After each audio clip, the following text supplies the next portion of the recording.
Presidente, gracias por recibirme. Sí. ¿Qué tal, Esteban? Un placer. Un gusto, no, el placer es mío. Se ha hablado mucho en los últimos días de la situación que se ha dado con la expresidenta de la Nación, la marcha de ayer, su situación procesal. Yo le pido una primera mirada al respecto. Sé que usted es el presidente de la Nación y por ahí no está para comentar los hechos de la política, pero me interesaría una mirada al respecto. A ver, en primer lugar, me parece que acabamos de dar una lección de republicanismo, ¿no? Donde es un evento extremadamente importante, muestra la salud de la República porque una mujer que fue 2 veces presidente de la Nación, que fue vicepresidente, quedó condenada por corrupción. Además, eso ocurre en este gobierno. Y yo creo que eso efectivamente ha ocurrido porque es el primer gobierno que le da rienda libre a la justicia. Es decir, una de las cosas que fueron parte de mi promesa de campaña es, yo siempre abogué por la libertad del Poder Judicial, que el Poder Judicial sancionara acorde a lo que le parece correcto, y al no existir interferencia sobre el Poder Judicial, se hizo justicia, lo cual es sumamente valioso y que ese activo otros no lo tienen. El tercer punto, si vos querés, es con respecto a... ¿Usted quiere decir que hay otros gobiernos que sí interfirieron en la justicia? Sí, obviamente. No han dejado trabajar en paz a los jueces. Y si... ¿Habla de kirchnerismo o de otro signo político, presidente? Todos, excepto este gobierno. Y lo otro que me parece... O sea, el macrismo intervino en la justicia.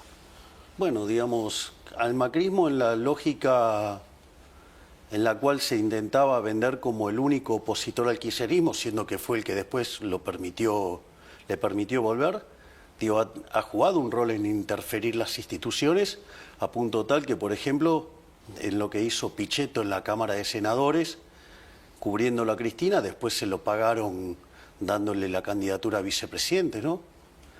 Entonces, me parece que es una forma de hacer política a la cual yo no adhiero. Por eso también está el ejército de imbéciles que viven hablando de pactos y de conspiraciones, que además después los hechos demuestran que están equivocados y en lugar de pedir disculpas y aceptar que se equivocaron, redoblan la encuesta diciendo otro tipo de barbaridades. Usted, presidente, yo me imagino la respuesta, pero se la quiero hacer, por supuesto. ¿Usted en algún momento imaginó una situación de indulto o algo análogo para Cristina? A mí me parece un disparate. A ver, Esteban, si yo vivo pregonando la independencia de la justicia, que la justicia falle y haga lo que considera pertinente, que dicho sea de paso es una materia que además no manejo. No tengo ni la más mínima intención de algo así, porque aparte nuestro lema de campaña es el que las hace, las paga. Entonces, ¿qué es eso? A mí me parece aberrante. ¿El indulto le parece aberrante? Aberrante. Es decir, porque significaría que, como no estoy de acuerdo con lo que hizo la justicia, en caso de que yo estuviera en desacuerdo, lo cual, además, tampoco me compete tener, digamos, esa opinión, por decirlo de alguna manera, en el lugar que estoy. Vos fijate que esto, a mí durante la campaña, todo el tiempo me pedían que me expida sobre estos temas y yo siempre dije lo mismo. Hay que dejar actuar a la justicia tranquila. Lo que a mí más me sorprende es que los que más hacen este tipo de ataque son los ñoños republicanos, cuando en realidad el punto es no hay que interferir en la justicia. Si yo estoy aplicando para el Poder Ejecutivo, como era en la campaña, no tengo por qué interferir. Si soy el Poder Ejecutivo, porque además la gente me eligió para ocupar esta silla, no debo interferir. ¿Y qué es lo que hago? No interfiero. Y cuando no interfiero es interesante, porque aparece la justicia. Ahora, presidente, usted no quiere opinar del fallo, entonces. Pero además, primero porque no soy una persona idónea en la materia. Primer punto. Segundo punto, la justicia es independiente y lo que falle es el criterio de la justicia y como tal hay que acatarlo. Ayer Cristina planteó algo así como que este gobierno, este modelo, dijo, se cae. ¿Este modelo se cae, presidente? habría que ver qué es lo que ella considera se cae, digamos. Ella es parte de uno de los peores gobiernos de la historia, ¿no?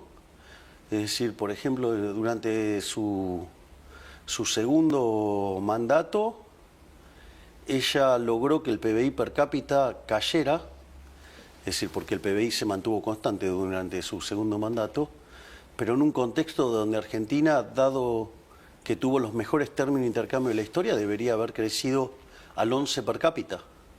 Es decir, Argentina podría haber hecho una revolución durante su segundo mandato y, sin embargo, no lo hizo. Además, fue parte del desastroso, deplorable e inmundo gobierno de Alberto Fernández, que, entre otras cosas, además nos encerraron a todos, ¿no? Pero se fueron con una inflación que viajaba a más del 1% diario. De hecho, la inflación mayorista de diciembre había sido del 54,5%. Eso anualizado daba 17.000. Y no sé, digamos, cómo... Digamos, lo que pasa es que ella, digamos, tengo dudas de sus conocimientos sobre derecho. Y además, o sea, en términos de economía es profundamente ignorante. Por ejemplo, la inflación es el mejor síntoma de que la economía está enferma, por decirlo de alguna manera. Y nosotros, no solo que el otro día en lo que es el IPC dio 1,5%, quiere decir que hoy la inflación en Argentina, de venir viajando a niveles estratosféricos que podían haber derivado en una hiperinflación, o si lo tomás de los máximos que tomó, en torno del 300% en consumidor o casi 400% en mayoristas, lo que vos tenés es que pasaste a una tasa de 1,5 mensual, es 20% anual. En consumidor, si lo tomás en mayorista, que siempre digo que es un mejor indicador porque va adelantado, dio deflación. Menos 0,3. Menos 0,3. Vos sabés que para ir a buscar un dato en situaciones normales, porque tenés una observación que dio eso durante la pandemia, que eso es una situación muy especial porque frente al pánico que se generó una fuerte retracción de la demanda agregada, digamos, se generó además también un profundo aumento de la demanda de dinero. Entonces, en el primer mes de la pandemia, frente a ese terror, evidentemente, digamos, los precios cayeron también, pero si no tenés que ir a buscar un dato de esas características al 2008, o sea, te tenés que retrotraer 17 años. Es decir, hoy Argentina, digamos, viaja en deflación. Entonces, bueno, eso desde mi punto de vista es una muestra de la fortaleza del programa económico. Además, es interesante porque no solo que estaban dadas las condiciones para que haya una hiperinflación, ¿no? Porque pensá que teníamos deuda en el Banco Central, digamos, en pesos, venciendo un día, que eran equivalente a 4 bases monetarias, o sea, en un día podías quintuplicar la cantidad de dinero. Tenías deuda en peso venciendo por el equivalente a 90.000 millones de dólares, que en ese momento eran equivalente a 8 o 9 bases monetarias. Además teníamos un sobrante monetario peor que el que había en la previa del Rodrigazo, que implicó sextuplicar la tasa de inflación, o sea, con lo cual se hubiera multiplicado por 12 como si nada. Además tenías reservas internacionales netas negativas, el acuerdo con el fondo caído, tenías además la deuda de la CIRA por 45.000 millones de dólares. Por lo tanto, la situación, y además tenías indicadores sociales que eran peores que los del 2001. Con lo cual estaba todo dado para tener la peor crisis de la historia. La inflación la estamos domando y vos fíjate... ¿Y hoy cómo estamos, presidente? Estamos muchísimo mejor. Si me lo permitís, digamos, voy claro. a cómo, digamos, a este punto y después ya vamos a sobre cómo, por qué estamos mucho mejor. Entonces, si vos te fijás, nosotros tenemos este tremendo logro en materia inflacionaria que está siendo reconocido por todo el mundo. Y vos fíjate que esto es interesante, porque hoy en el mundo se habla del milagro argentino. Y fíjate esto, nosotros los logramos sin que hubiera una hiperinflación previa, porque es el que te hizo el trabajo sucio, ¿no?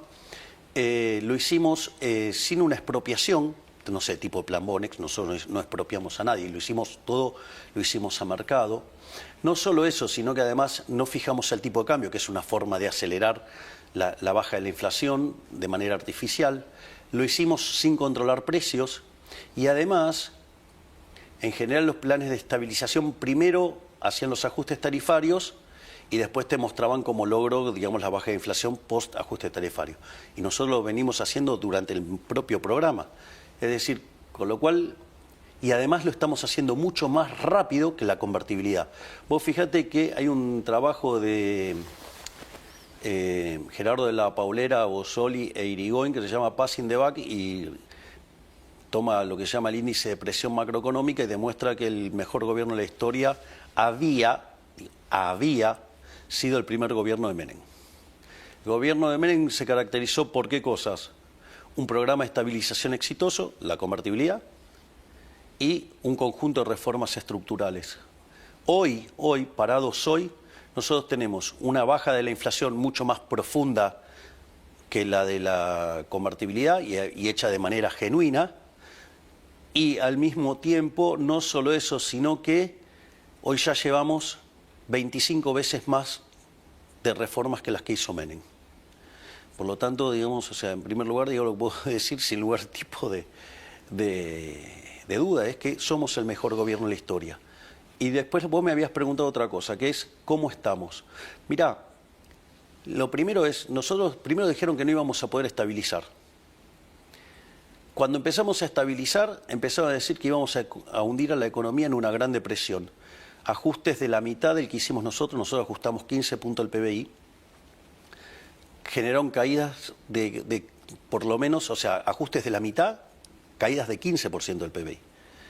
Dijeron que nos íbamos a hundir en una gran depresión, después dijeron que se iba a hacer una L, que íbamos a tocar un piso y no levantábamos más, después empezaron con la pipita de Nike suave, después la pipita de Nike... Bueno, ¿cómo terminó el año pasado? Cuando tomamos el EMAE, que es el indicador, el estimador mensual de la actividad económica, en términos mensuales desestacionalizado, diciembre contra diciembre subió 6%. Cuando yo miro el PBI del primer trimestre, subió 6%. Cuando miro el PBI del segundo trimestre, lo está haciendo al 8%. Cuando miro la cantidad de pobres, primero sinceramos, nos fuimos a 57%, porque básicamente lo que hubo que hacer era sincerar la macro. O sea, no es que no estaban esos pobres, en realidad estaban ocultos detrás de los controles de precios y distintas, digamos, cuestiones metodológicas en términos estadísticos. Entonces, cuando vos lo sinceraste, bueno, se fue a 57%. Bueno, hoy está en 35%. ¿Qué quiere decir? Que bajamos 22 puntos porcentuales de la pobreza. Sacamos a más de 10 millones de personas de la pobreza. No solo eso, tenías 2 de cada 3 chicos pobres, hoy tenés 1 de cada 2. Entonces, digo, las mejores están... Es más, el salario real... O sea, los salarios respecto a los precios vienen mejorando desde hace 12 meses. Entonces, es más, estamos en récord de puestos de trabajo. Por lo tanto, está funcionando. Lo que pasa que hay que entender es que nosotros venimos de un desastre.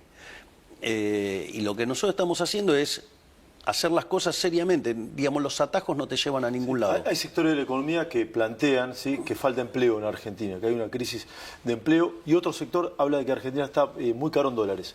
Primero voy con el empleo, presidente. A ver, digamos, no se manifiesta en aumento del desempleo, así que digamos, la economía se caracteriza por tener muchos sectores, o sea, la economía no es de un solo producto, de un solo agente. Eso, digo, es una abstracción que les puede resultar cómoda a determinados economistas, pero la vida real, digamos, es heterogénea, sí. Entonces a algunos sectores les va mejor, a otros les va peor. Es más, yo te diría que vos podrías hacer una matriz de doble entrada. A los que le va bien y los que le va mal, sí, digamos, porque lo que está ocurriendo es que vos tenés un modelo que genera muchos cambios estructurales. Los cambios estructurales no son neutrales. O sea, hay sectores a los que les va a ir mejor y hay sectores a los que les va a ir peor.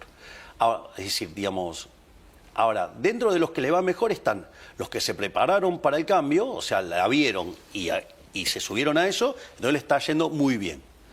Después tenés sector, digamos, el sector que le toca, digamos, o sea, está siendo favorecido por esta situación. Bueno, que no hicieron nada. Bueno, entonces les va bien, pero no tanto. Ahora, después están los que digamos, en el cambio de estructura quedan relegados. La industria, por ejemplo, algunos sectores de la industria. Bueno, puede ser, digamos, en el fondo, digamos, vos estás generando un sinceramiento de la economía. O sea, vos estás haciendo una economía libre.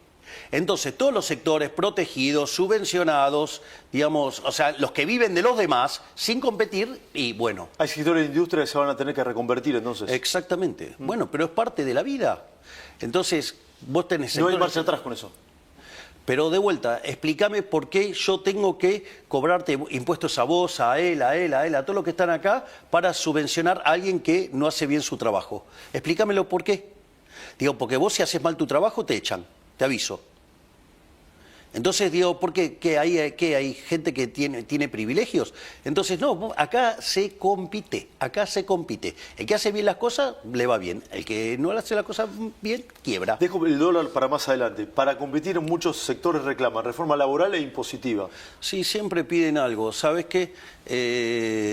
De hecho, nosotros hemos avanzado en la reforma laboral, digamos, tienen la potestad de poder negociar entre las partes. Después no lo hacen. Bueno, digo, o sea, también, ¿qué quieren? Digamos, o sea, yo no los voy a llevar de la mano. O sea, esta economía, la libertad, ¿sabes qué? Digamos, la libertad implica que vos podés hacer todo lo que vos quieras, mientras que no vulneres el derecho a la vida, a la libertad y a la propiedad de los demás. O sea, vale el principio de no agresión. ¿Ok? Ahora, así como vos te vas a poder apropiar del fruto de tu trabajo, también te tenés que hacer cargo de los costos. Sí, ahora, ¿son reformas a futuro esas o no? Nosotros ya hicimos 2.500 reformas, Esteban. Es decir, ahora, ¿que vamos a seguir? Sí, no tengas duda. Nosotros vamos a seguir haciendo reformas hasta convertirnos en el país más libre del planeta Tierra. Eso no tengas duda. Ahora, dicho eso, digo, también... tenemos que pasarlas por el Congreso, para algunas reformas tengo músculo, para otras no. Entonces, bueno, o sea, de vuelta, las cosas no son instantáneas.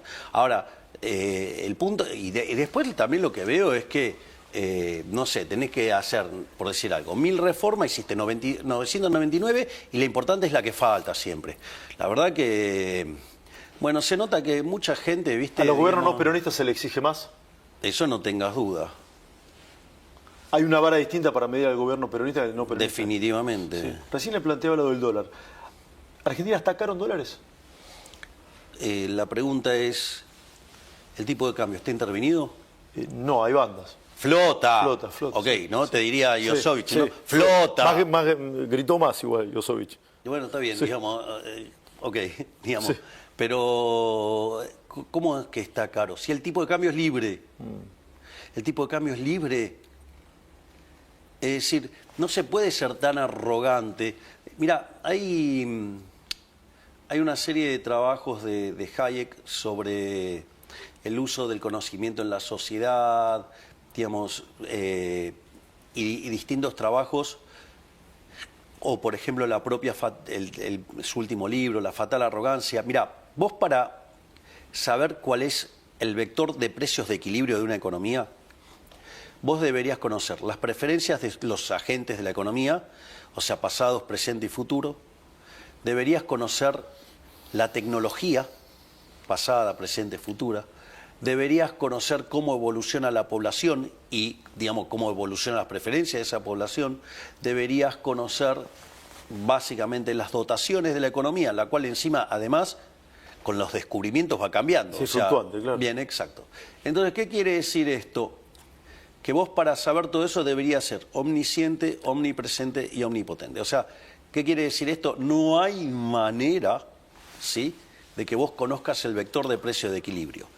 Lo que hemos descubierto es que el proceso de orden espontáneo del mercado permite que cada uno aporte su información en sus decisiones de compra y de venta, y eso hace que el sistema genere el mejor resultado posible.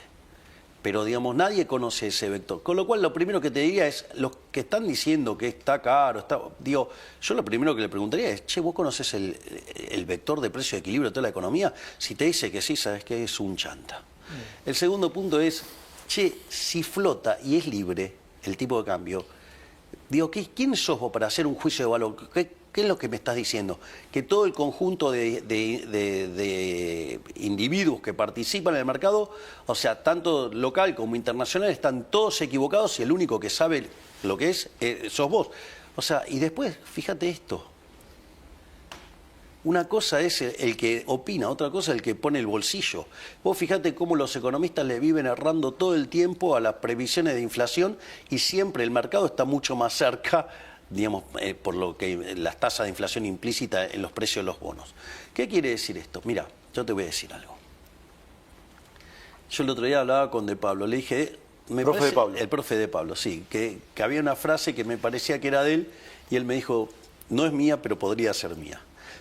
Y la frase dice, el oráculo de Delfos daba consejos, pero no tomaba decisiones. La característica de este gobierno es un gobierno que toma decisiones. Y hay muchos que viven de opinólogos. Y la verdad que viven pifiándole, ¿no? Hay un sector de economistas, una fundación vinculada con el macrismo, con el PRO, que plantea tres grandes escenarios. Inversiones que no llegaron, una situación de empleo y una situación de empleo compleja, entre otras críticas. No sé si lo leyó o lo vio.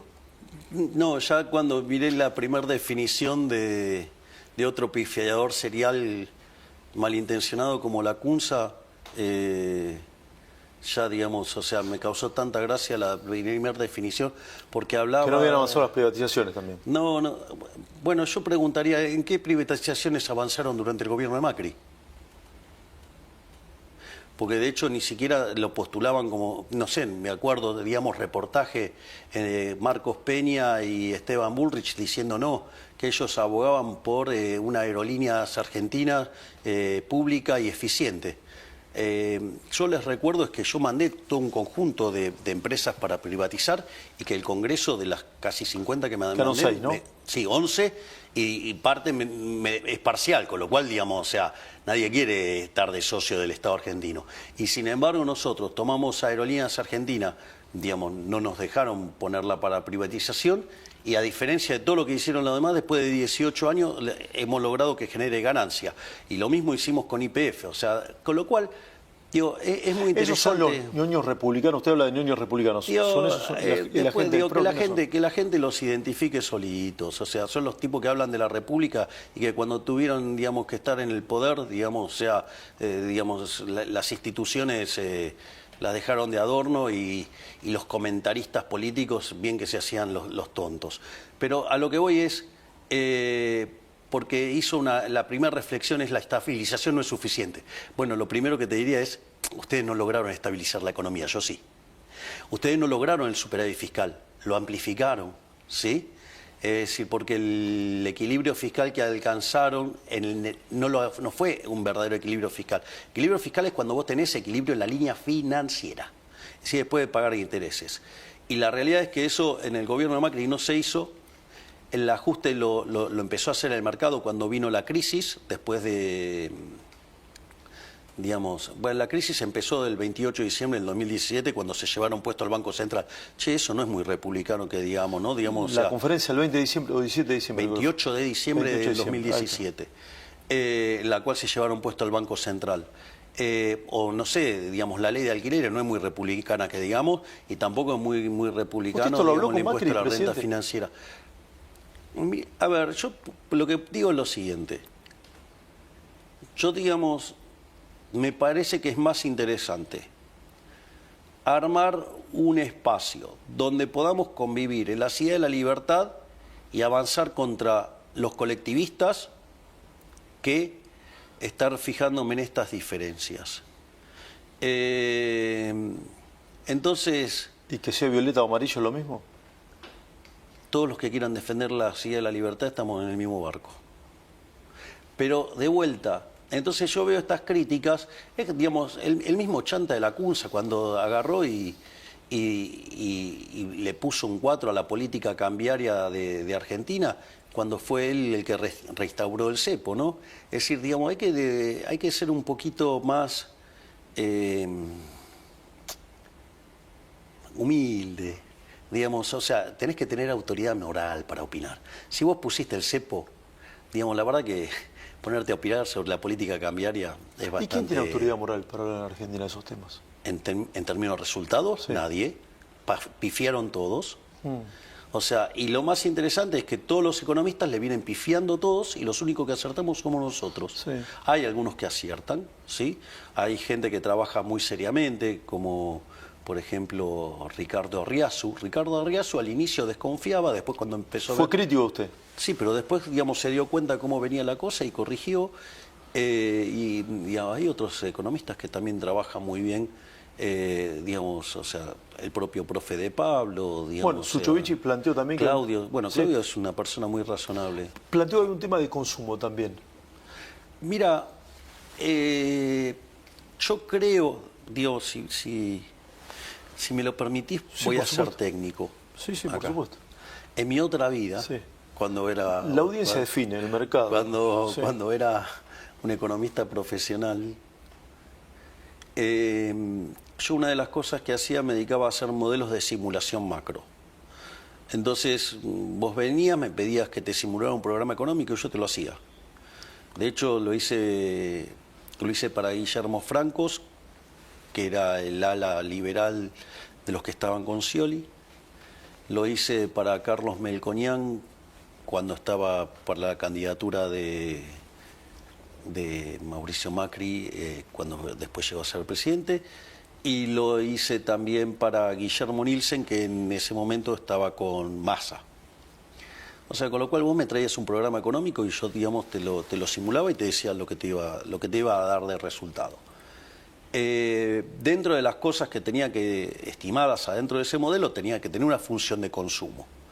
Una de las cosas que pasaba con la función de consumo es que yo traté de ver cómo funcionaba con las ventas de supermercado y las ventas de shopping. Bueno, no da nada, nada. Econométricamente no da nada. Igual el último dato de supermercado dio 9 arriba y shopping dio casi 20 arriba. Pero al margen de eso, la forma en la cual, digamos, se estima el consumo sale por diferencia. Por lo tanto, después vamos, o sea, vos tenés estimación de la producción. Yo tengo una pregunta, ¿vos te crees que el tipo que produce es un imbécil y que produce para tener guardado inventarios, que eso lo que hace es bajarte el retorno? Porque cuando el retorno de una compañía es margen por rotación. Dados los márgenes, si vos le bajás la rotación, vas a ganar menos plata. ¿Vos te crees que los empresarios se dedican a perder plata? Entonces, ¿cómo es que sube la producción si no tienen consumo? Primer punto, digamos, por favor, digamos, o sea, pero claro, tienen menos calle que Venecia estos idiotas. Ese es el primer punto. El segundo punto es, cuando vos haces la estimación del consumo, sale por residuo, es decir, vos tenés una estimación de la producción, tenés de las importaciones, tenés de las exportaciones, tenés la inversión, tenés el gasto público y sacás por diferencia el consumo. Entonces, ahora cuando vengan las cuentas nacionales y salga el consumo, vamos a ver si el consumo está subiendo o no. O sea, con lo cual, digamos, le hago un desafío así abierto a todos estos econochantas. Y te voy a decir algo, el problema es que cambió la metodología bajo la cual la gente consume. Digamos, es mejor proxy mirar qué está pasando con las ventas de Mercado Libre que cualquier indicador de estos, digamos, que tenemos de... Es decir, ¿es más fiable el pronóstico o el número que pueda tener Mercado Libre en ventas que... Absolutamente. Si la gente se la pasa comprando, digamos, por Mercado Libre y usa Mercado de Pago. Entonces, de vuelta, parece que no aprenden, pero tampoco quieren aprender. Entonces, pero por eso, te dejo planteado el desafío. Sí. Cuando salgan las cuentas nacionales, vení y hablamos volvemos a hacer una entrevista. Y hablamos de qué pasó con el consumo, a ver qué dio. Así, digamos, terminamos con estos econochantas mentirosos de una vez, que dejen de mentirle a la gente. Que dicho sea de paso, algunos de ellos haciendo sus grandes asesoramientos sobre el tipo de cambio, mandaron a la quiebra a empresas. Ejemplo, Melconian mandando a la quiebra a Groboco Patel, apostando $1 de 2.000 pesos. Dale. Presidente, hace mucho tiempo está hablando de la Asociación de los Jubilados, se aprobó en la Cámara de Diputados una reforma que tiene en cuenta la actualización de un bono y una moratoria. Usted ya dijo que va a vetar si eso se transforma en ley. ¿Está en agenda algún tema para los jubilados? A ver, no, vamos por partes. A ver. La pregunta es, demagógicamente, el Congreso decidió reventar 2 puntos del PBI. La pregunta es ¿con qué lo pago? Moratoria y actualización son 2 puntos del PBI. 2 puntos del PBI. Es decir, nos exterminan el equilibrio fiscal. La pregunta, o sea, y lo hacen a propósito. ¿Vos te crees que no saben que, digamos, ya digamos, está probado que el modelo funciona? Lo que pasa es que están tratando de romper al gobierno. Usan una causa noble como la de los jubilados, tratando de romper al gobierno. O sea, pero digo, ¿vos te crees que le importa a los jubilados? Yo te recuerdo que el gobierno anterior se fue con jubilaciones de $80. Hoy son $320. No estoy diciendo que es mucho. Sí, lo que estoy diciendo es muy poco, que usted lo sabe. Está bien, pero bueno, muy poco, digamos, o sea, digamos, también, y digo, eso implica un juicio de valor muy particular, porque digo, pero está claro que de $80 pasamos a 320, Sí, se multiplicaron por 4. Ok, en dólares, en una economía que hoy además es mucho más abierta, con lo cual compran mucho más esos dólares. Dicho esto, ahora, los que proponen esto son los mismos que dieron jubilaciones sin aporte. O sea, son los que quebraron el sistema, porque si el... Está quebrado el sistema. Claro, obviamente, ellos quebraron el sistema. Si vos tenés aumento de, digamos, a ver, vos tenés un sistema de reparto. Primer gran estafa del kirchnerismo a los jubilados fue cuando se nacionalizaron las CFJPs. Es decir, y utilizaron el Fondo de Garantía de Sustentabilidad para hacer populismo, lo cual encima lo admitió la propia Cristina Fernández de Kirchner, que lo usaron para hacer populismo. Cuando vetó el 82% móvil. No, cuando explicó cómo se gastaban la plata de los jubilados. Entonces, digamos, una de las fuentes que financia las jubilaciones, digamos, se la patinaron. Eso no es solo eso, sino que además, como si todo esto fuera poco, hoy de hecho son más aquellos que se jubilaron sin aportes que los que lo hicieron con aportes. Con lo cual, si vos tenés una determinada cantidad de donde vos sacás la plata y ponés más manos a sacar plata y, digamos, aquellos que, digamos, no les gustan las jubilaciones, bueno, tendrían que agarrar y decirle a Cristina que por culpa de ella hoy podrían estar cobrando $640 y cobran 320 porque duplicó la cantidad de jubilados sin aporte. Entonces, si además eso vos le agregás que tuviste un mercado laboral hiper inflexible, digamos, y con todo esto de que no, los derechos y no sé qué cosa, y vos tenés clavada la cantidad de impuestos del sector privado desde el año 2011, bueno, ¿qué es lo que te pasó? Vos te aumentó sustancialmente la informalidad en la economía argentina. Bueno, ese aumento de la informalidad en la economía argentina hace que haya menos gente aportando al sistema. Y lo que vos podés pagar de jubilaciones, vos es entre los que aportan y los que reciben los beneficiarios. Entonces, si vos duplicaste los beneficiarios, digamos, reventaste la capacidad de la economía para generar aportantes y, bueno, algún problema evidentemente vas a tener. Lo que nosotros estamos tratando de hacer son soluciones serias que arreglen los problemas. Ahora, el problema es que no hay soluciones mágicas que te arreglen todo de un día para el otro, porque si vos crees que podés hacer eso, bueno, vamos a seguir rompiendo a toda la economía como la vienen rompiendo hace 100 años, en especial los últimos 20. No hay flujo hoy genuino económico para pagarle más a los jubilados. No, de hecho están así que, digamos, solamente de lo que surge del sistema previsional es una parte de lo que lo financia, el resto se financia con otros tipos de impuestos. Entonces, y ahora vos que me venís a proponer aumentar 2 puntos del PBI del gasto público. ¿Me decís con qué lo financio, Esteban? ¿Qué lo financio con emisión monetaria? O sea, ¿cuál es financiarlo con un impuesto altamente regresivo que golpea más fuerte sobre los sectores más vulnerables? O sea, volvemos de vuelta a las andadas de la emisión, la inflación y generar pobres. Me parece que eso no. La otra, ¿qué es? Digo, ¿qué vas a recurrir? Al disparate de financiarlo con deuda.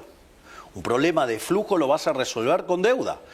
Bueno, me parece que, digamos, si haces eso, digamos, te vas a estrolar, o sea, con lo cual no vas a pagar la deuda, con lo cual la tasa de interés se va a ir a las nubes y por ende la economía no va a poder crecer porque, digamos, si vos tenés altas tasas de interés, o sea, tenés alto riesgo país, o sea, ¿qué es lo que ocurre? Vos no invertís, no acumulás capital, no creces y tenés salarios miserables, con lo cual tampoco vas a poder pagar buenas jubilaciones. La otra alternativa, ¿qué vas a hacer? ¿Vas a cobrar impuestos? O sea, ¿vas a matar el crecimiento, digamos? O sea, ¿vas a impuestos? ¿Querés que nos cobren? O sea, que digan cómo quieren financiarlo. O que digan qué gasto público quieren que bajemos. Presidente, todos los miércoles se hace una marcha, que cada uno califique como quiera, esa de los jubilados. Pero esto lo introduzco con una pregunta que quería hacer al comienzo. ¿Teme que haya una espiral de violencia en la Argentina después de lo que pasó con Cristina, de algunos ataques a medios de comunicación, ataques a algunos periodistas? ¿Teme una espiral de violencia o cree que es un sector minoritario e inorgánico? No, yo creo que es un sector minoritario que no acepta las reglas de la democracia. Es decir, democracia es solo cuando ganan ellos, y si no, pero yo creo que son minoritarios, o sea, no son una mayoría. Y además cada vez esas expresiones son más chiquitas, ¿no? Cuando uno ve cómo está evolucionando la cantidad de la convocatoria en las distintas marchas, es decir, el ritmo en el cual se viene cayendo la participación es verdaderamente grosera, porque yo creo que tarde o temprano la gente va a entender lo siniestro y nefasto que son la gran mayoría de los políticos argentinos, que detrás de, digamos, que esconden los curros detrás de causas nobles. Es decir, esconden los curros detrás de sectores muy sensibles. Digo, ya lo hicieron con la educación, ¿no? O sea, detrás de la educación esconden sus curros. Entonces, cuando vos vas a atacar los curros, pedís auditoría, te dicen que vos estás atacando la educación. No, no estás atacando la educación, estás atacando a los chorros que viven de robarse la plata de la educación. Esto es todo igual. O sea, y yo creo que la gente, afortunadamente, está madurando y le está sacando la ficha a los políticos. Se están dando cuenta del tipo de delincuentes que son. Habló de gente y de convocatoria. ¿Esperaba más gente en la marcha de ayer? Yo no tengo por qué esperar nada, que la gente se manifieste y haga lo que quiera. Es decir, yo la marcha de ayer, ¿sabés cómo la vi? Yo dije como ayer... un partido homenaje. ¿Cómo? Como un partido homenaje. Como que alguien se retira, digamos. Claro, cuando se retira un jugador de fútbol, ¿viste? Que le hacen un partido homenaje. Sí. Bueno, lo vi así, digamos, toda la gente fue, digamos, a despedir a alguien. A despedir a la señora Kirchner porque está inhabilitada de manera perpetua de ejercer cargos públicos. Los homenajes generalmente son a buenos jugadores. En este caso, que ahora fueron a despedir a otro medio patadura, ¿cómo sería eso? No, porque si vos te fijás a la declaración de la gente, que esto es otro de los grandes daños que hizo el kirchnerismo, que es el daño cultural, que es el daño en los valores éticos y morales de la sociedad. O sea, no cuestionaban que robaran. De hecho, les parecía bien porque había repartido el botín con ellos. Y después hay algunas reflexiones que uno debería entender también la gente. Digamos, o sea, la gente no tiene por qué saber de economía. Entonces, ¿qué es lo que pasa? Digamos, porque la gente dice, bueno, yo estaba mejor. Bueno, a ver, veamos qué es yo estaba mejor. Te espoleo la respuesta, porque te comiste el capital. Y encima no te comiste tu capital, te comiste el de otro. Pero vamos a hacerlo con un ejemplo para que se entienda. Suponete que vos, digamos, decidís con tu familia irte de jarana a Europa. Entonces, hipotecás tu casa, prendás tu auto y tomás esos fondos y te vas de joda a Europa. Y se pasan la gran vida, la verdad que la están pasando fenómeno, o sea, se están divirtiendo y llega un momento que se empiezan a quedar sin plata. Entonces, digo, se tienen que volver porque ya no tienen, se están quedando sin combustible. Cuando vos volvés a la Argentina, ¿qué te pasa? No tenés trabajo, digo, porque te estuviste afuera, perdiste tu trabajo, no tenés ingresos y el banco te va a ejecutar la hipoteca y la prenda. Con lo cual vas a volver y se van a quedar todos en la calle. Y sin auto. Claro, bueno, por eso, sin calle y sin casa y sin auto. ¿Cómo claramente vos podrías decir, antes estabas mejor? Sí, claro, te estabas consumiendo el capital. Entonces, cuando te consumís el capital, te pasa eso. Antes estaba mejor, sí, porque te consumiste el capital. Ahora, eso, digamos, en ese caso, de última, vos tomaste malas decisiones, vos pagás el costo, no pasa nada. Acá el problema es que esta gente se estaba yendo de joda por todos lados y la cuenta la pagaba el vecino. Entonces, eso además generó también la resistencia que hay contra el kirchnerismo. ¿Por qué? Porque le robaba a uno para dársela a otro y obviamente en el medio se quedaban cosas, el auténtico, el que reparte, se queda con la mejor parte. Digo, todo pareciera indicar eso. Entonces, o al menos la justicia dijo eso. Entonces, dicho esto, por eso la gente siente que estaba mejor, digamos, pero hay que explicarle. Ahora, ¿qué es lo que pasa? Vos te comiste el capital. Al comerte el capital, la relación capital-trabajo de la economía baja. Al bajar la relación capital-trabajo de la economía, la productividad es menor y por ende los salarios son menores. El problema es que Argentina, digamos, es una economía que se empobrece. Ahora, ¿y cuánto hace que hace esto? Hace 100 años que hace esto, donde en los años del kirchnerismo fue muchísimo más violento. Pero esto, digamos, no es nuevo. O sea, lo que pasa es que eso es lo que hay que entender, cómo devastaron la economía, descapitalizaron la economía. Es más, se vivían jactando del consumo. Bueno, jactarte del consumo implica, ¿sí?, que vos no estás ahorrando. Y si vos no ahorrás, no invertís. Sí, vuelvo, si me permite, vuelvo sobre la violencia, porque se dijo usted autoritario, nazi y un montón de otras improperios en muchas de estas marchas. ¿Cree que hay consenso social para la violencia o, insisto, o es un grupo menor? No, yo creo que son un grupo minoritario. Son una minoría ruidosa. Y cada vez son menos. ¿Cada vez son menos? Sí. ¿Quién cree que es su rival político? Yo no miro la política en esos términos. O sea, a mí me llama la atención, digamos, de gran parte de los analistas políticos locales que parecieran vivir en la edad de piedra. O sea son neandertals. Yo no miro la política en esos términos. O sea, yo miro esto como un trabajo, Esteban. Sí. A mí me dieron un job description. Mi job description era bajar la inflación y terminar con la inseguridad. La inflación la estamos aniquilando. La inseguridad tenemos los niveles más bajos de la historia. Listo, yo, digamos, estoy haciendo mi trabajo. O sea, yo lo que tengo que hacer es, yo ¿sabes qué hago? Le hago delivery a la gente. ¿Cómo es eso? Claro, de vuelta, cuando nosotros empezamos éramos un montón de promesas. De hecho, nosotros teníamos un programa de gobierno muy ambicioso, porque no es que teníamos un gobierno, que de hecho todo el mundo decía que era imposible. Bueno, nosotros no solo estamos demostrando que es posible, sino que además nosotros hoy ya, a 1 año y medio de gobierno, sobrecumplimos todas las promesas de campaña. Fíjate esto, nosotros hablamos de motosierra para el equilibrio fiscal. Nosotros creíamos que íbamos a alcanzar el déficit cero en el primer año de gobierno. Todos decían que era imposible. Sin embargo, nosotros lo conseguimos en el primer mes de gobierno. Nosotros dijimos que íbamos a ir a un caso de competencia de monedas y que eso podría generar un proceso de dolarización endógena. Bueno, eso ya está ocurriendo desde septiembre del año pasado. No solo eso, bueno, liberamos el cepo, que decían que era imposible de liberar. Después, por ejemplo, en lo que tiene que ver en política de seguridad, seguridad interior, o sea, el Ministerio de Seguridad, Patricia Bullrich, tenemos los indicadores más bajos de criminalidad de la historia, o sea, estamos sobrecumplidos. En materia de defensa, ¿sí? O sea, seguridad respecto a otros países. El programa de reequipamiento que ha hecho el ministro Petri es el más grande de la historia argentina, el más grande de los últimos 50 años. ¿Sabía que hoy Argentina es la 23ª potencia militar mundial? No lo sabía. Pensé que no estaba ni entre los 100. ¿Qué dato, no? O sea, bueno, digo, gestión Petri.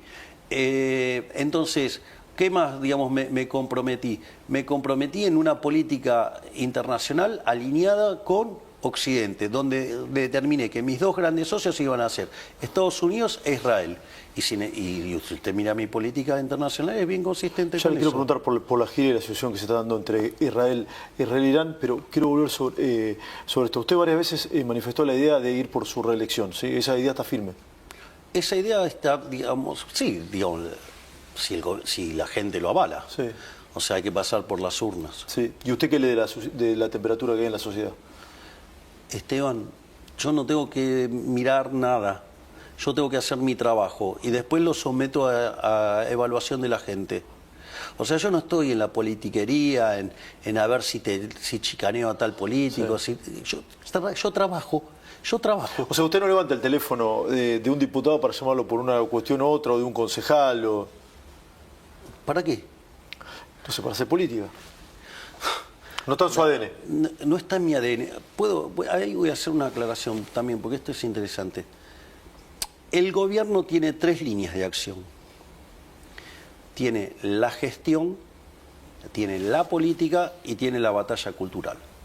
En la gestión yo estoy involucrado muy activamente en 5 de 8 ministerios. O sea, yo estoy muy involucrado con el Ministerio de Economía, digamos, o sea, donde además con el ministro Caputo tengo una relación simbiótica, directamente simbiótica, además de la relación fabulosa que tengo con un gigante como es José Luis Daza o Pablo Quirno. Es el equipo de Caputo. Sí, bueno, está bien, pero Pablo Quirno, junto a Santiago Bausili, presidente del Banco Central, es el arquitecto de arreglar el déficit cuasi fiscal, que eran 10 puntos del PBI. Vamos, ey.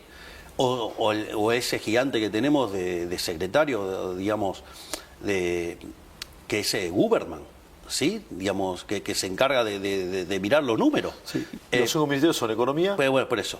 Después está claro que Cancillería, digamos, yo digo, a eso le pongo el cuerpo activamente, me demanda mucho, pero bueno, hemos puesto a Argentina en el mapa mundial de una muy hermosa manera.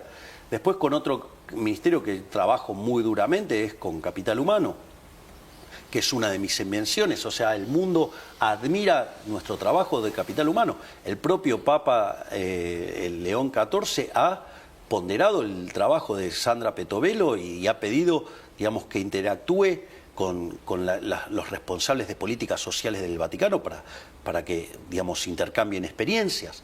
No solo eso, digamos, el Ministerio de Desregulación, otra de las criaturas que he inventado, digamos, donde Sturzenegger, digamos, hoy, digamos, es un referente mundial por la tarea enorme que estamos haciendo, donde estos 2 ministerios son 2 ministerios pura y exclusivamente aplicados a generar crecimiento económico. Y ¿cómo es? Digamos, ahí, digamos, o sea, también, digamos, hay una... Y seguridad, me imagino. Bueno, con la doctora Bullrich yo me junto una vez cada 2 semanas. O sea, trabajamos de una manera... Bueno, es impresionante lo que acaba de hacer ahora, que vendría a ser una suerte del FBI argentino. O sea, digamos, es una ministra excepcional. Digo, yo digo, solo tengo palabras de admiración y sobre todas las cosas de agradecimiento con la ministra Bullrich. Sí, presidente, hablaba de la gestión... No, pero espere, sí, a ver. Claro, pero no, quiero aclarar porque después, porque yo suelo mencionarlos menos a los 3 ministros que restan, pero es porque no sé del tema. Es decir, la realidad es que Mariano Cunha Olivarona hace un trabajo espectacular en justicia, pero no soy una persona idónea en términos de derecho. Bueno, si de derecho no soy, bueno, imagínese en temas de salud, digamos, Mario Lugones hace un trabajo fenomenal y yo no sé el nombre ni de los huesos. El otro día fui a una reunión y dije, me enteré que la primer cervical se llama Atlas. O sea... No sé los nombres. Entonces, digamos, o sea, no es, digamos, ¿qué le puede opinar? O sea, por eso a veces no los menciono. Que usted lo deja decidir. Sí, bueno, y me falta el ministro Petri, que es una superestrella, ¿no? Porque todos conocen lo que hace en materia de defensa, pero, digamos, la gente no sabe que es un gran ministro, y además de un ser humano formidable. Porque, por ejemplo, nosotros a veces discutimos cuestiones en gabinete y algunas requieren leyes, otras decretos, otras, digamos, circulares. Sí. El presidente habló de salud, está el tema del Garrahan, de los médicos del Garrahan. Sí, ahora hablamos, yo no tengo problema. Ahora, digamos, y de repente al otro día aparece Petri con la solución. O sea, es un ministro, digamos, es un superministro, y ni que hablar, digamos, de la muñeca de Guillermo Francos. Pero... Le hacía el paréntesis de los médicos del Garrahan, bueno, hablar de salud. Sí, pero digo, terminemos con este bloque y vamos a lo del Garrahan. Yo no tengo ningún problema de discutirlo al hueso. Después está la parte de la política. Digo, usted puede ir y hablar con mi hermana, que es quien, digamos, que dicho sea de paso, la gente no tiene idea de lo difícil que es armar partido en un distrito. Es muy complicado, es muy complicado. Bueno, armó 17 en 6 meses. Y en las últimas, y todas las elecciones que participó, por ejemplo, el kirchnerismo lo pasó por arriba. A todos los que son los competidores nacionales, los pasó por arriba. Digo, el mejor ejemplo es lo que pasó en la ciudad. Así es que, pero yo, digamos, ahí yo reconozco que no tengo talento y además no me gusta. Entonces... ¿No le gusta el partidismo político? No, a mí no me gusta en general la política, a mí me gusta trabajar. Digamos, a mí me gusta la gestión. O sea, los políticos no trabajan. Y qué sé yo, rosquean y a mí la rosca no tengo tolerancia para bancarme tanta rosca. Digo, no estoy diciendo que no sea importante, pero digo, por eso hay gente brillante que lo hace en mi lugar. O sea, pero digo, yo no me puedo involucrar porque no tengo talento para eso tampoco. O sea, no tengo talento, digo, no tengo, digamos, vocación para eso. O sea, yo digo, trabajar. Yo entiendo que trabajar, eso sí entiendo. De lo otro me cuesta más. Y decía la batalla cultural. Y después la batalla cultural es la parte que más me divierte. O sea, esa es la parte divertida del trabajo, que es expandir las ideas de la libertad por todo el mundo. O sea, en Argentina y en el mundo. ¿Y aquí estaría Caputo y Laje? Por dar dos ejemplos. Bueno, Agustín es un gran pensador. Pero también hay que destacar el rol de Axel Kaiser, hay que destacar el rol de Adrián Rabier. Digo, la verdad que lo que están haciendo en Faro es algo verdaderamente muy bueno. O sea, y después, digamos, con Santiago Caputo, digo, igual que mi hermana, son parte del Triángulo de Hierro. O sea, no se rompe ese triángulo. Digo, a ver, ¿usted cambiaría equipo que gana? Yo no. Y bueno, ¿por qué pretende que yo lo cambie? No, yo no pretendo nada. Yo tampoco sé gestionar absolutamente nada. Sí, presidente, le preguntaba de los medios del Garrahan y su situación. Entonces vamos por parte. Primer punto. Nosotros le incrementamos los recursos al Garrahan un 240%. Muy por encima de todos los que dimos a otros lugares. Por lo tanto, o sea, nosotros no decimos que nos importa el Garrahan. O sea, lo manifestamos en hechos, poniendo plata. 240% aumentó la partida del Garrahan. Primer punto. Segundo punto. En el caso del Garrahan, usted tiene que en hospitales equivalentes, 2/3 de la nómina son médicos y 1/3 es administrativa. En Argentina, 70% de la nómina es administrativa. Es decir, usaron una causa noble e importante como la del Garrahan para esconder militantes políticos. Es decir, ¿qué es lo que nosotros pretendemos? Es un control biométrico de quiénes van y quiénes no van. Porque esa sobreplanta administrativa es la que le quita recursos a los médicos. Ese es otro punto. Otro punto también muy importante. ¿La plata de ese ahorro va a ir a los médicos? Obviamente, para eso está hecho. No es que vamos a achicarle la partida, es el ahorro que hacemos de sacar los que no trabajan, darle la plata a los que sí trabajan. Ese es otro punto. Después, otro punto más que es importante es el tema de las residencias. En otros países del mundo las residencias no son rentadas. No son rentadas. O, en otros casos, hasta pagan por las residencias. Nosotros ahora lo que estamos haciendo es que las residencias no sean hechas por extranjeros para que queden entre los argentinos y puedan, digamos así, generar más ingresos. Y después, otra cosa es, yo lamento que los que hicieron el reclamo mintieran. Y que además contaran con la connivencia, complicidad de periodistas que literalmente son unos delincuentes, unos mentirosos. Porque si van a hablar del reclamo y ponen con la línea de la pobreza, vos tenés que usar un ingreso de una persona, se compara con la línea de pobreza de una persona. No se compara la línea de pobreza de una familia tipo de 4 personas contra un ingreso, que era lo que estaban haciendo. Cuando decían la línea de pobreza es de 800.000 pesos, ese es el caso para 4 personas. La línea de pobreza es 360.000 pesos. Entonces, no mientan con las comparaciones. De hecho, si bien la diputada Juliana Santillán erró en el dato porque usó el número de la verdadera base de comparación, que es la del individuo, y dijo que era para cuatro personas.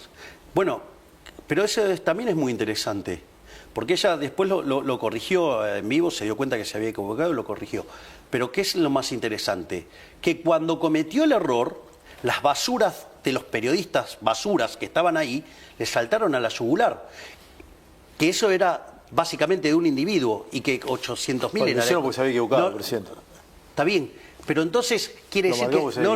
quiere decir que esas basuras que ofician de periodistas sabían el número y cuando la persona del Garrahan estaba mintiendo, no lo tenían tan presente. No lo dijeron. No, ¿cómo? Si lo tenían presente para saltarle la yugular a la diputada Santillán, los mismos periodistas, digamos, no lo tenían presente cuando la persona del Garrahan... no tenía Garrahan, presente el número finito. la persona del Garrahan mentía. No, ¿cómo? Digamos, a ver, si vos lo sabías el número en el mismo momento para saltarle a la yugular a la diputada Santillán, ¿por qué no le saltaste a la yugular a las personas del Garrahan que estaban ahí mintiendo con el número de pobreza? Digo, hagamos un acuerdo de que dentro de... Así como yo digo que dentro de la profesión de economía está lleno de delincuentes, ¿sí? Bueno, hagan un mea culpa de los impresentables que tienen en sus filas, vamos. Digo, mienten, calumnian, injurian, digamos...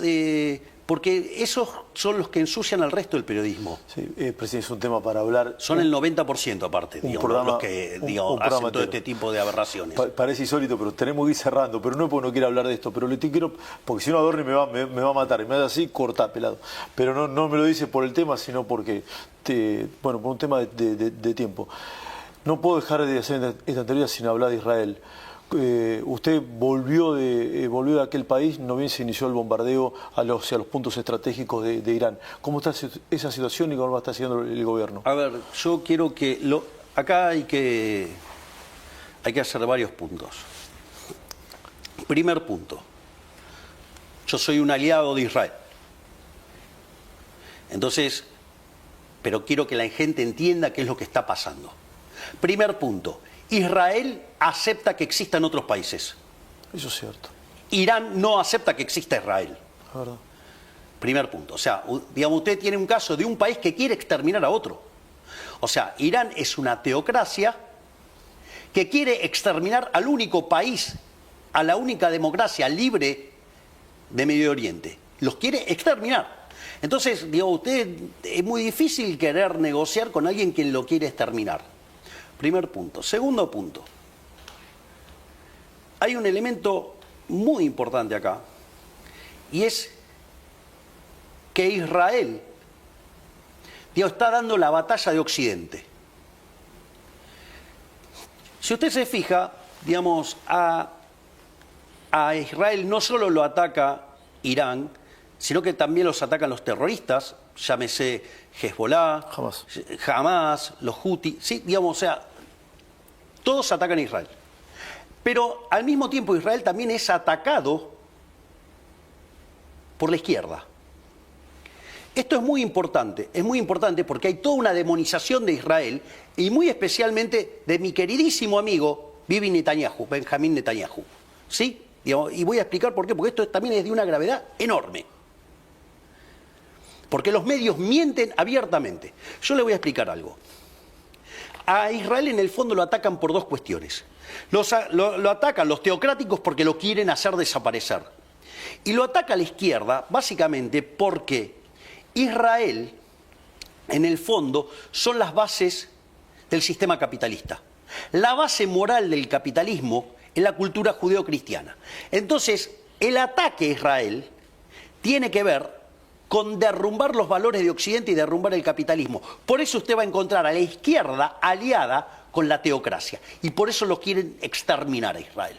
Es decir, son socios ocasionales, o sea, la izquierda, digamos, y las teocracias en contra de Israel. Uno porque lo quiere exterminar, porque no quiere que exista, y el otro porque, digamos, quiere destrozar el capitalismo. Como parte de esa estrategia, la demonización de la izquierda, ¿sí?, lo que busca hacer es generar una sensación de que Israel sea como una suerte de leproso, ¿sí?, al cual todos se les alejan. Digamos.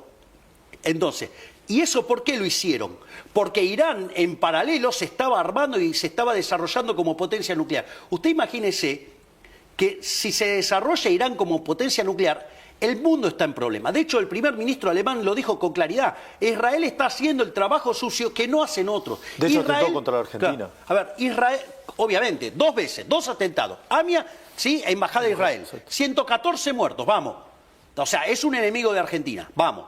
Irán es un enemigo de Argentina, sin duda. Claro. Sin duda. Y la pregunta es, ¿en qué gobierno se declaró digamos, a Hezbollah como terrorista, a Hamas como terrorista? ¿Quién lo hizo? El kirchnerismo, Cristina Fernández de Kirchner. No. Nosotros lo no, declaramos perdón, el terrorista. memorándum pensé que me decía. No, sí, claro. Nosotros firmamos otro memorándum con Israel. Exacto. Ahora, y Cristina va a tener que ir a dar explicaciones a la justicia por el memorándum con Irán. Digamos, y no sé si nos constituye traición a la patria, porque pusieron 2 bombas en Argentina. Entonces, ahora... Discúlpeme que me interrumpí, eso es clave. Lo que Argentina, durante su gobierno, puso en el listado de agrupaciones terroristas a... Digamos, sí, claro, a Hezbollah y a Hamas. Ahora, pero esto no es menor. Fíjese cómo además se da la guerra. Si usted se fija, si Israel no tuviera la cúpula de hierro, hoy tendría más de 1 millón de muertos. Fíjese que Irán ataca objetivos civiles en Israel. Y sin embargo, ¿qué noticias usted encuentra de Israel contra, digamos, Irán? Son todos altos mandos, son todos ataques quirúrgicos. Entonces, no solo eso, digamos, o sea, yo quiero ponderar la forma, la hidalguía y el honor con el que pelea Israel. Israel ataca objetivos militares y el rival, no solo que estaba desarrollando armamento nuclear para eliminar a Israel, sino que además ataca objetivos civiles. Sí, bombardeó un hospital en las últimas horas. Bueno, entonces, fíjese, Israel ya nos salvó de Irak en 1981. Israel nos salvó de Siria en el 2007. Y ahora lo está haciendo de vuelta. Israel, digamos, está salvando la cultura occidental. Es decir, entonces, no podemos errar de esta manera. Pero claro, digo, lo políticamente correcto, los woke están del lado de la izquierda. Y la izquierda quieren romper a Israel porque es atacar los valores judeo-cristianos que son la base del capitalismo. Sí. Presidente, si seguimos la entrevista, Adorni me mata, cosa que no quiero. Bueno, no, digo, si quiere se lo tranquilizo y le sigo contestando lo que quiera. Es súper interesante. Puedo seguir contestando lo que quiera, digamos, a pesar de que se enoje Adorni, no es un gran ser humano. Ni robarle su tiempo muy valioso. Presidente, gracias por haberme recibido, siempre es un honor. Por favor, es un placer. Gracias por esta nota, Esteban. Gracias. Gracias. Sí, gracias. Señor Presidente de la Nación. Ahí está, Javier.